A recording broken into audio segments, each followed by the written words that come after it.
اهلا بكم. توريث الفساد. في اليوم العالمي للعداله الاجتماعيه السيسي اغلق رسميا ملف قضيه اسمها فساد الحزام الاخضر. النظام تصالح مع رجال مبارك المتورطين بالقضيه واخذ منهم مليار و300 الف جنيه.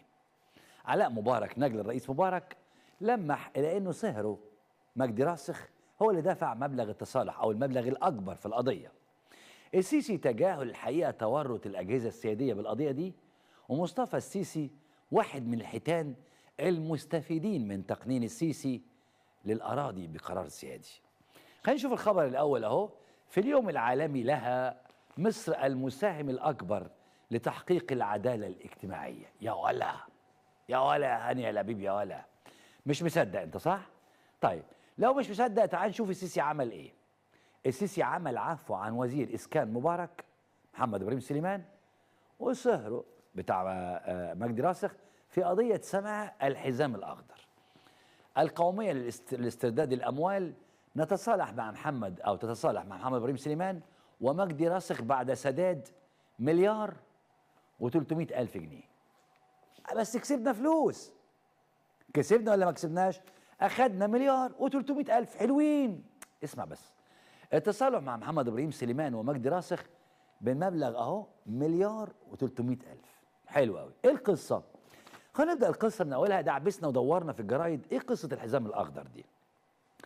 بص يا سيدي، قصه الحزام الاخضر دي هي المنطقه الخضراء اللي حوالين المدن الجديده زي 6 اكتوبر مثلا، 10 من رمضان وغيرها من المدن، حتى في اسيوط.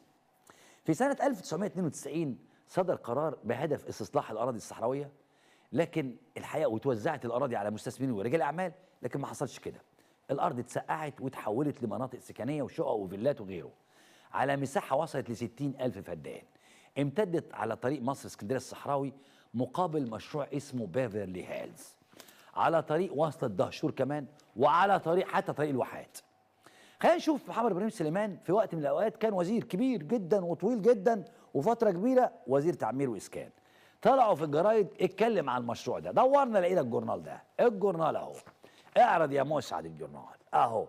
محمد إبراهيم سليمان طلع في الجورنال ده وضح ايه بقى تمليك الحزام الاخضر، وقال ان دي هتدفر على مصر واحنا بعنا الفدان بكذا. كلام فارغ يعني طلع قاله محمد إبراهيم سليمان.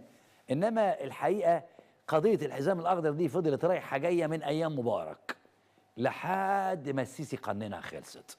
ايه بقى الحزام الاخضر؟ على فكره الحزام الاخضر في اسيوط وفي الطريق الدائري وعلى طريق مصر اسكندريه الصحراوي.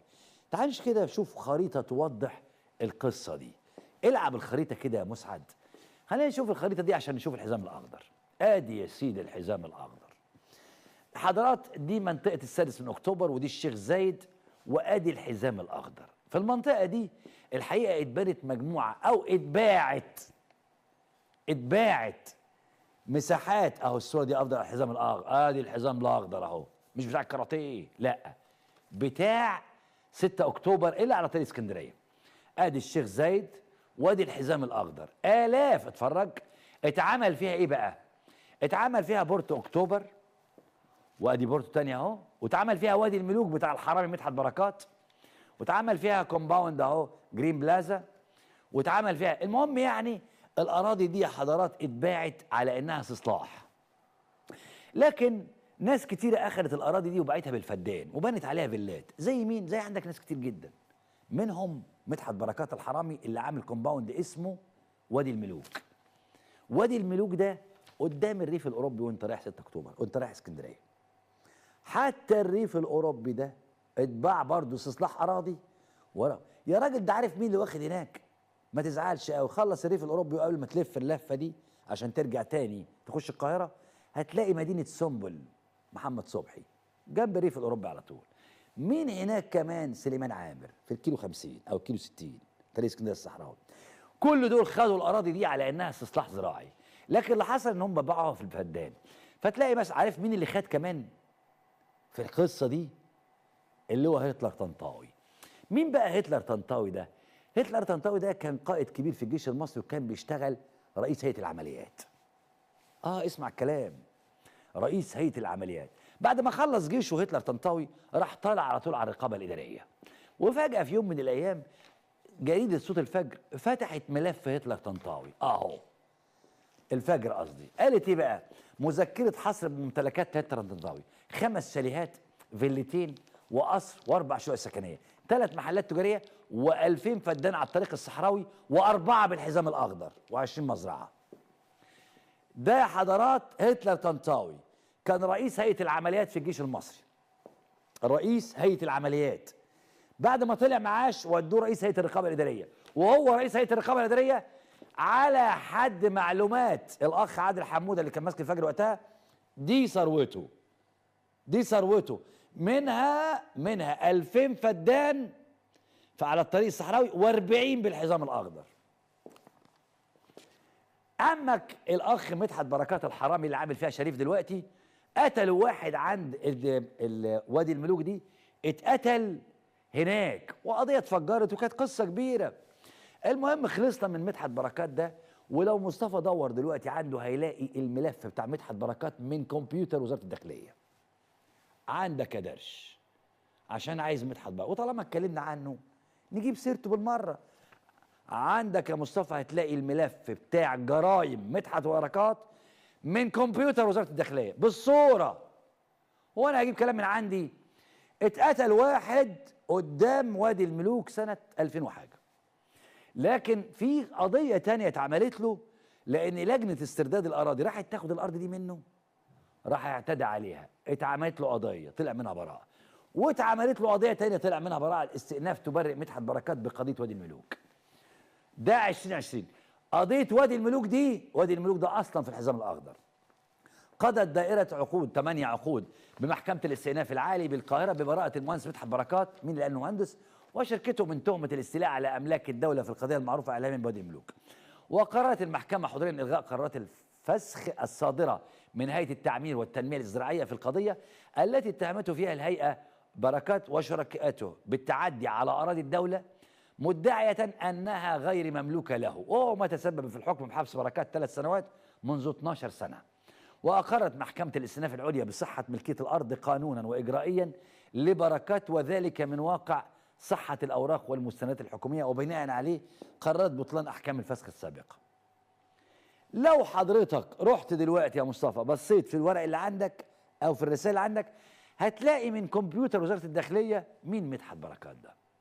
ده هتلاقي بطاقته اهو، البيانات الشخصيه، ده من كمبيوتر وزاره الداخليه، نتيجه الاستعلام باسم المتهم مدحت حسين احمد، رقم الادراج، الشهره مدحت بركات، النوع ذكر غالبا، تاريخ الميلاد 64، ده يا حضرات وشركه مش عارف ايه للتنميه السياحيه.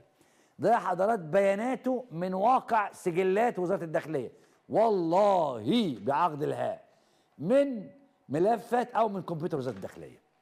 اتفرج ادي الجنح اللي عليه 2008 جنح الجيزه جرائم اخرى. بص بص بص الجنح اللي عنده 2008 جنايات الجيزه ضرب افضل موت، دي القضيه بتاعت وادي الملوك. 2008 جنح الجيزه جرائم اخرى، 2008 جنح الجيزه.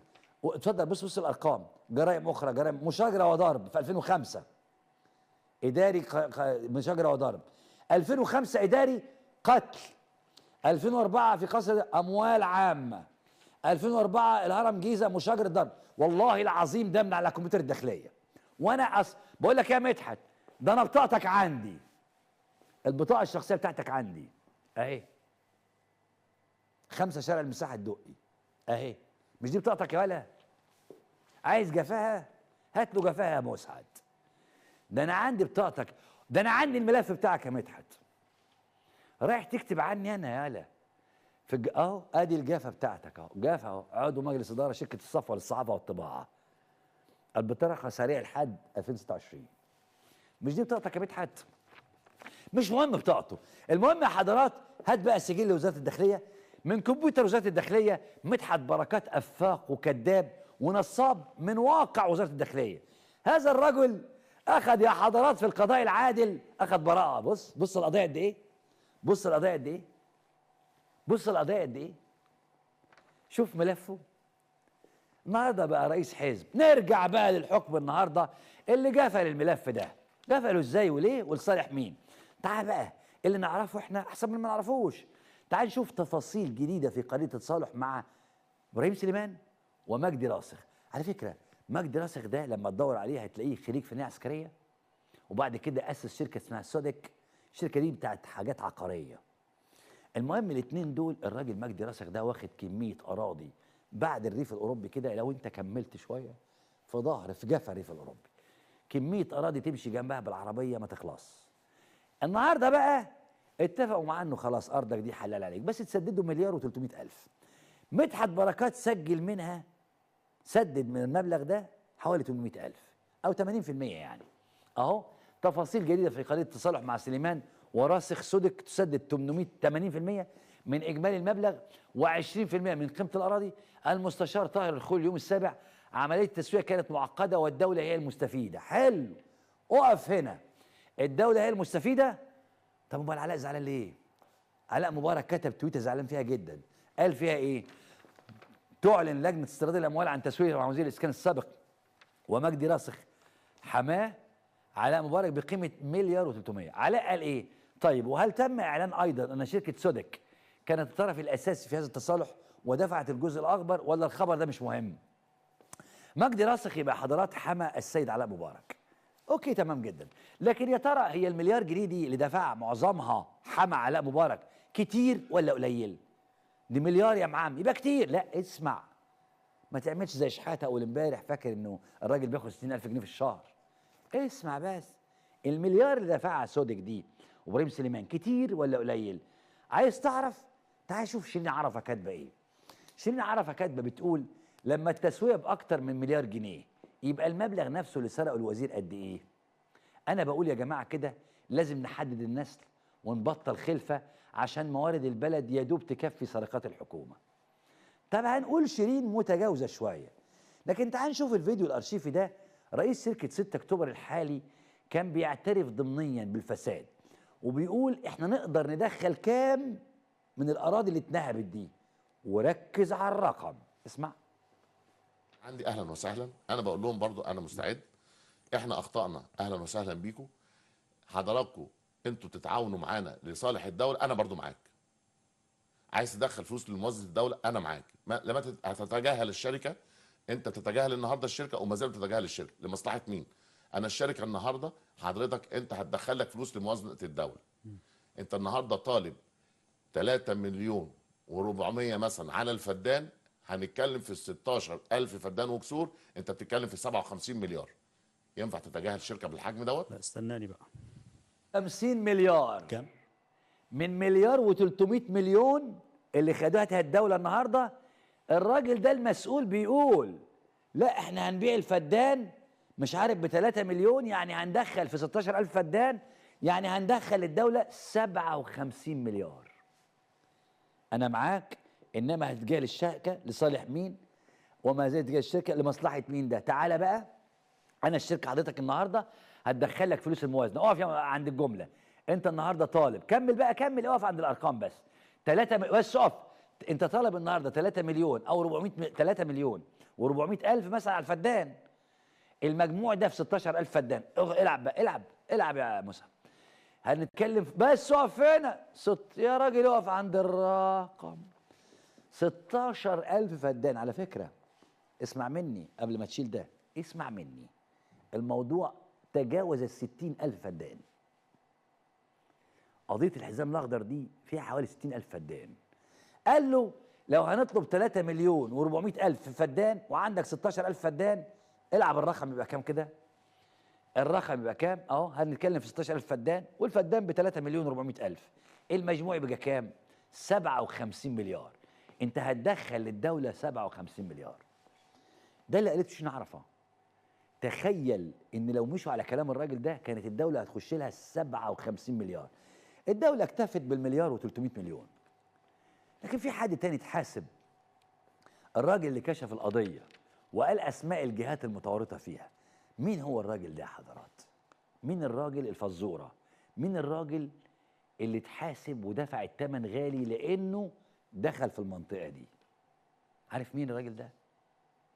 ده كان رئيس الجهاز المركزي للمحاسبات. عارف مين؟ هشام جنينة. العب كده. قاد التحقيق. طب ما هتحصل أزمة. والله يعني لو جاءك ضبط وإحضار لو تصاعدت الازمه ما الذي يمكن ان يحدث؟ آه، وانت رئيس بقعد اتخيل رئيس اكبر جهاز رقابي في مصر يجي له ضبط واحضار. لا بص يعني ياخذ ما ياخذه من اجراءات، لكن انا لست ممن يخضعون لهذا الترهيب. ده ترهيب باستخدام سلاح القانون، ده نوع من الترهيب اللي بيساق استخدام سلاح القانون. هذا القاضي انا رديته قبل كده لسبب، لانه هناك تقرير للجهاز المركزي للمحاسبات اثبت بما لا يدع مجال للشك تقاضيه وحصوله على اراضي ضمن الحزام الاخضر في 6 اكتوبر. ازاي انا كرئيس جهاز كشفت مخالفات وهو معني بيها وامثل امامه؟ ازاي دي تيجي؟ دي اي منطق؟ امام هذا القاضي لن امثل. بس ده مش دليل ادانه، يعني في انت بتسجل ملاحظات، الادانه تكون بحكم قضائي، يعني ده مش معناه ان القاضي مدان يعني. لا معلش، لانه ضمن اسماء كثيره معلش وعديده. يا وائل، ما يؤكد صدق ما انتهى اليه تقرير الجهاز المركزي من مخالفات انتهت النيابه العامه الى حفظها، صدور قرار من السيد وزير الاسكان بسحب 3000 فدان ممن حصلوا عليها باجراءات معيبه وغير قانونيه بالمخالفه للقانون واللائحه العقاريه. طب لو هي سليمه كان السيد وزير الاسكان طلع قرار بسحب 3000 فدان ليه؟ ما يسالوا نفسهم. لكن هو الهدف هو ترهيب، هي رساله لترهيب الجهاز الرقابي اللي كشف هذه المخالفات ورئيسه اللي لا ونجح الفساد زي ما توقع السيد وائل الإبراشي. نجح الفساد في انه ينكل بهشام جنينه. هشام جنينه اللي فتح ملف الحزام الاخضر واثبت ان احد القضاه له 3000 فدان في الحزام الاخضر، وفتح القضيه دي بتقارير رقابه اعلى جهاز رقابي في مصر. كانت النتيجه ان الفساد هو اللي نجح واتحبس هشام جنينه. خلينا نشوف الفيديو الارشيفي ده. هشام جنينه النائب العام بيتكلم، كان وقتها هشام بركات قام بحفظ القضيه دون اطلاعنا على اسباب الحفظ، وكل الاسماء المتورطه بتنتمي لجهات سياسيه. اسمع الراجل بيقول ايه. ليكشف عن هذا العوار وهذا الفساد والاعتداء على المال العام اللي استبيح على اوسع نطاق، ما يبقاش الجزاء. بس النائب العام المستشار هشام بركات حفظ قضيه الحزام، وانا لسه هقول لك انه يبدو انك هزمت في هذه المعركه. لا ما هزمتش، يعني قعدت تقول الحزام الاخضر وانا وضعت يدي على اكبر قضيه نهب لاراضي الدوله، وما زلت اقول ذلك لكن حفظت القضيه وهزمت في هذه المعركه. يعني هقول لك ايه، هو وشأنه في الحفظ. لكن الغريب في الامر ان احنا قلنا له طب ورينا الحفظ، انت حفظت حقك، بس نطلع على اسباب الحفظ علشان نشوف احنا اذا كنا غلطنا ولا هم اللي غلطوا، لانه احنا بشر وهم بشر. قد يكون هناك خطأ في العمل او التصرف، سواء التصرف اللي مننا بإحالة البلاغ للنيابة العامة أو التصرف منهم بحفظ البلاغ رغم تضمنه مخالفات. القانون رسم طريق ليا ولأي مواطن حق الطعن والتظلم على قرارات الحفظ الصادرة من النيابة العامة. حتى وقتنا هذا يمتنع السيد المستشار النائب العام عن إطلاع الجهاز المركزي للمحاسبات على أسباب الحفظ أو موافاته بصورة من مذكرة الحفظ أو التصريح لنا بالادعاء المدني حتى نتمكن من الطعن أمام الجهة المختصة بالطعن على قرارات النيابة. لم نمكن من الادعاء المدني، لم نتمكن من الاطلاع، لم نتمكن من الحصول على الصورة من طيب لكن في كل الأحوال هزمت فيها، تم حفظ البلاغ. ما أنا برجع أأكد لك أنه رغم حفظ البلاغ من النيابة العامة إلا أنه السيد وزير الإسكان جاء ضمن حيثيات قراره أن هذه الأراضي التي تم حفظ الدعوة بشأنها في النيابة العامة تم تخصيصها بالمخالفة لأحكام القانون. طب امال النيابة حفظت وسحبها بالفعل، سحب 3000 فدان وجاري استكمال سحب باقي 3000 فدان من أراضي الحزام الأخضر. ده اللي حصلوا على هذه الأراضي حضرتك قلت لي كلها أسماء تنتمي للمؤسسة القضائية، للداخلية، للأمن الوطني، للمخابرات. والله وهو ده سبب الاحتقان، ما هو ده سبب الاحتقان. بس وقف يعني هنا عشان دخلت في عش الدبابير. دخلت في عش الدبابير. ده وائل الإبراشي وده رئيس الجهاز المركزي للمحاسبات. ان اراضي الحزام الاخضر واخدينها اسماء ناس من جهات سياديه، قضاء، امن وطني، داخليه. سمعت وائل الابراشي؟ سمعت المستشار هشام جنينه؟ لكن السؤال المهم، هو ليه السيسي النهارده قنن الاوضاع بتاع الاراضي دي وحول رجاله الاجهزه السياديه المليارديرات؟ ليه؟ انت عارف السيسي قنن الوضع ده امتى؟ مش النهارده، في 2017. دي المفاجاه. قرار جمهوري في 2017 بتحويل الاراضي الحزام الاخضر ب 6 اكتوبر والشيخ زايد لمباني. يلا ينعل ابو يلعن. أصدر السيسي قرارا جمهوريا في 4 سنوات 17 بضم أراضي الحزام الأخضر التابعة ل 6 أكتوبر لمدينة الشيخ زايد، وأوضح أن الأراضي منها ما هو تابع للقوات المسلحة والدولة وأخرى تابعة للجهات والجمعيات والأفراد. وبحسب القرار تبلغ مساحات المقررة ضمها 60,000 فدان. عمال افهم مصطفى القصه دي. 60,000 فدان يا مصطفى، شمال ويمين يا مصطفى، مش شمال بس، خليك مع اليمين. انت تمسك البوابات بتاع 6 اكتوبر بتاع اسكندريه، تدفع الكارته بتاعتك. لو انت نقل هتدفع اكتر، خلي بالك، ولو بيجو هتدفع اكتر، لو ملاك هتدفع اقل، ولو انت جيش في بوابه كده على اليمين بيعدي منها بتوع الجيش ما بيدفعوش حاجه. ماشي؟ خلص بقى وعدي حاجه بتاعت 4 5 6 7 كيلو كده، تبدا بقى شمال ويمين تتفرج على الحزام الاخضر. 60,000 فدان وضمها يا راجل. دي كانت كل دي اصلاحات، اصلاح زراعي للمجتمعات العمرانيه الجديده. سنه كام بقى القرار ده؟ 2017، مش السنه دي، 2017. في سر في الموضوع انا هقول لك بس. اصله القرار بتاع القضاء النهارده بتاع تبرئه خلاص التصالح مع ابراهيم سليمان ومجدي راسخ ده تحصيل حاصل كان يحصل. في سر تاني ورا الموضوع ملوش علاقه بمجدي راسخ ولا علاقه بسليمان. خلينا نشوف المقال الارشيفي ده في الشروق. اشرف البربري بيتكلم عن ايه؟